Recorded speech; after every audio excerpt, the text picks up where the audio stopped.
42 homicides in Allen County this year. As we near the all-time record, police report that most of the people killed or those responsible are young men involved in gangs. In April, Fort Wayne Police Chief Rusty York offered school resource officers as a key solution. Fort Wayne Community Schools agrees. But 15 Finds Out has discovered Fort Wayne Police and the schools have been bumping heads on just how to deploy these officers. Adam Widener began investigating the topic 7 months ago while asking, is Fort Wayne really a dangerous place? He joins us with new developments on plans to prevent crime and keep your students safe. Adam?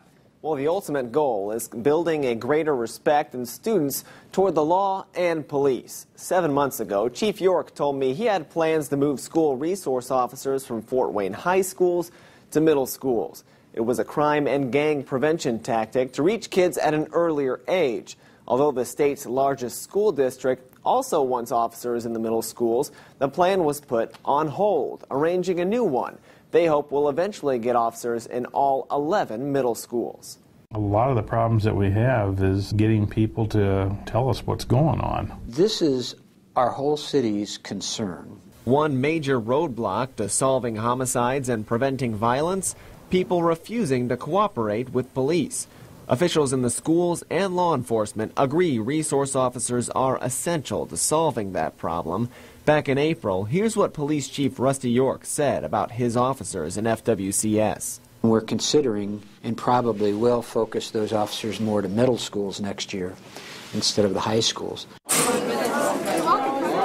But fall 2013, nothing has changed. After school leaders declined to speak on the topic in April, 15 Finds Out caught up with the school system's new director of security, Dottie Davis, at a press conference. Moving them all to the middle school at one fell swoop was not a good idea at this time. We have had those discussions, but now that we've had our SROs in the high schools for a number of years, they are very married to those officers. Those relationships are very, very strong. So we would get a lot of pushback if we tried to remove those SROs from the high schools into the middle schools. I personally think we would be better served having officers in the middle schools. York told us he was surprised at FWCS's resistance. You reach kids at a younger age, and I think you have the potential to positively affect them, more so than when we encounter kids in high school that have already been exposed to gangs. Well, thank you. But that doesn't mean there won't be resource officers in FWCS middle schools. See, in a press conference Friday, Attorney General Greg Zeller announced the school corporation received one of more than 100 grants to hire a resource officer. Over the next 2 years, the state is handing down $20 million in grant money. FWCS will assign the new officer to one middle school. It hasn't yet announced which school. There are 11 middle schools, so it would not be fair to move that officer about, nor would there be any continuity or consistency there. Our goal is to be able to eventually put him on all middle schools. It's unclear how FWCS will do that at this point.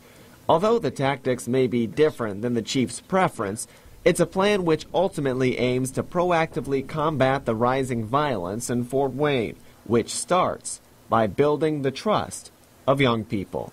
The kids are all over the city, and they come from a variety of locations into our buildings, so they're going to bring that information with them.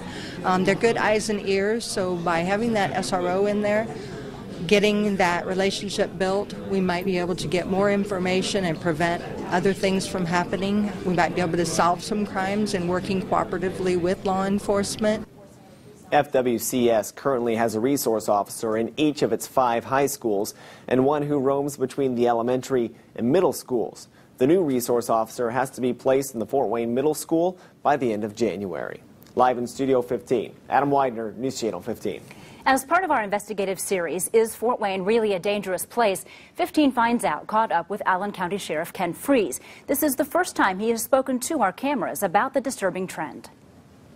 Certainly it is way out of what I'm comfortable with. You know, I've heard people say that we're comfortable with 25. I'm not. I mean, every homicide is one that we shouldn't have. People are more apt to try to get even as opposed to try to have justice prevail. It's a very violent society right now, and we've got to try to figure out how to put a stop to that. Public safety should be number one. Without public safety, new businesses are not going to come in, people are not going to feel safe, they're not going to go out. It has a dramatic effect on the psyche of everyone. The question is always, is Fort Wayne a safe place to be? I think you have to ask the public that. How do they feel? Do they feel safe at home? Do they feel safe going shopping? Do they feel safe going in certain parts of the city? Do they feel safe? I think you're going to find a lot of them that don't. You can see all of our 15 Finds Out stories that investigate the rise in homicides. Just click on the 15 Finds Out tab on Wayne.com.